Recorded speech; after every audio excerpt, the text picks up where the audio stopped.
এই চামচের মাপ করে শুকনো লঙ্কাটা নিয়েছি 1 চামচ, আর কাশ্মীরি মির্চটা নিয়েছি 1.5 চামচ।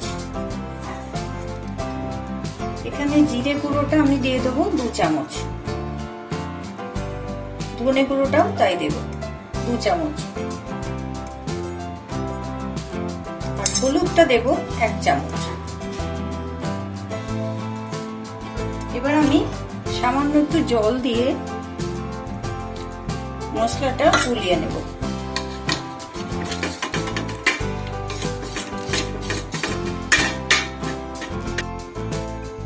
চিংড়ি মাছটা আমি হালকা করে ভেজে রেখেছি এবং এখানে ভাজা তেলটাই আছে, আর একটু আমি ওতে তেল দিয়ে দেব।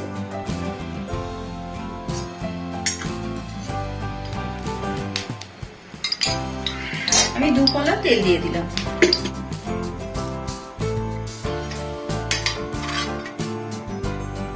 তেলটা গরম হয়ে গেছে, এবার আমি পেঁয়াজ বাটাটা দিয়ে দেবো। আমি গ্যাসটা একটু কমিয়ে দিলাম। পেঁয়াজটা ভাজা ভাজা হয়ে গেলে তারপর আমি আদা রসুন বাটাটা দেবো।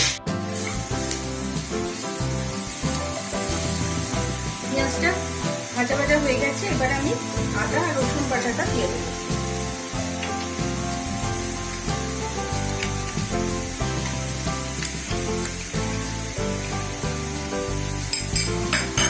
আবার আমি একটু কষে নেব।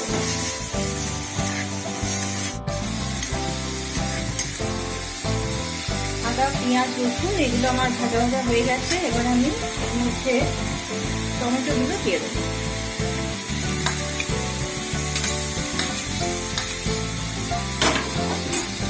সামান্য একটু নুন দেবো, টমেটোগুলো তাহলে তাড়াতাড়ি নরম হয়ে যাবে।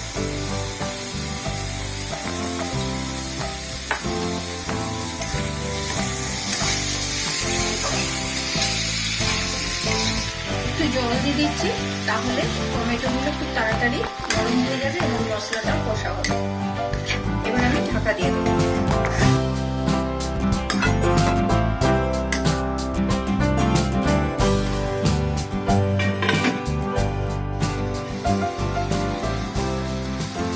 ঢাকাটা খুললাম, মশলাটা আমার হয়ে গেছে ভাজা ভাজা। এইবার আমি এই যে পুরো মশলাগুলো মিশিয়েছিলাম একটু জল দিয়ে, সেটা আমি ঢেলে দেবো। এটাকেও আমি একটু সামান্য জল দেবো। আবার আমি কষতে পারবো।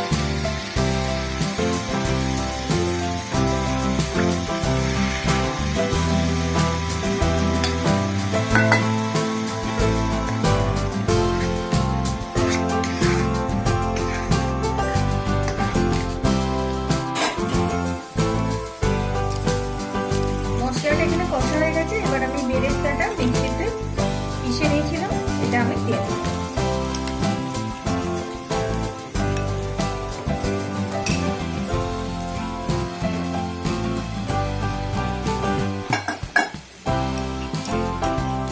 সামান্য একটু জল দিয়ে এটা আমি আবার একটু কষবো।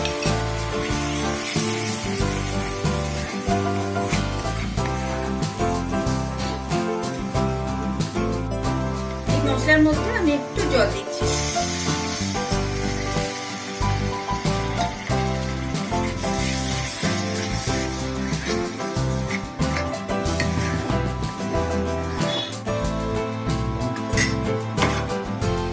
মশলাটা ফুটে গেছে, এবার আমি চিংড়ি মাছগুলো দিয়ে দেবো।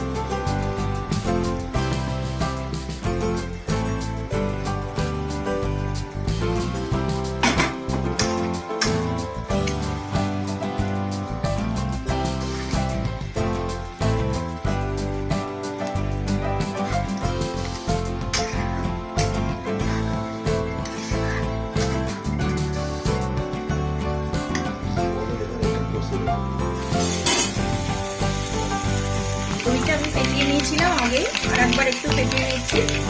আপনারাও আগে থেকে ফেটিয়ে রেখে দেবেন। এবার এখানে আমার তেলটা ছেড়ে গেছে মশলার মধ্যে, আমি দইটা দেবো। দইটা দিয়ে আমি কষতে থাকবো আবার, যতক্ষণ না আবার তেল বেরোচ্ছে ততক্ষণ আমি কষে যাব।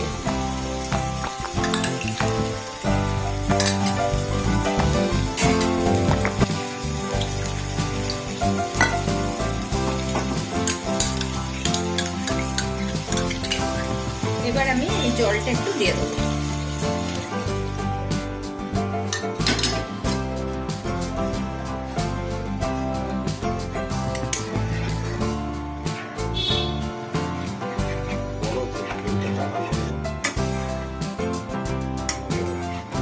এই দইটা দিয়ে টানা খুন্তি করে এরকম ভাবে মশলাটা কষিয়ে যাবেন, না হলে দইটা ফেটে যাবে।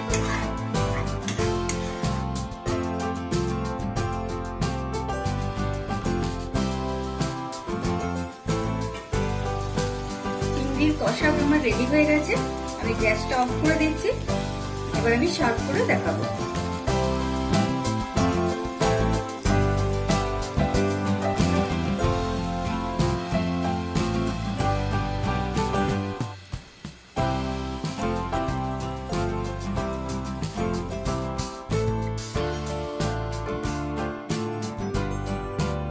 আপনাদের যদি ভালো লাগে রেসিপিটি তাহলে কমেন্ট করবেন, শেয়ার করবেন, লাইক করবেন এবং সাবস্ক্রাইব করবেন।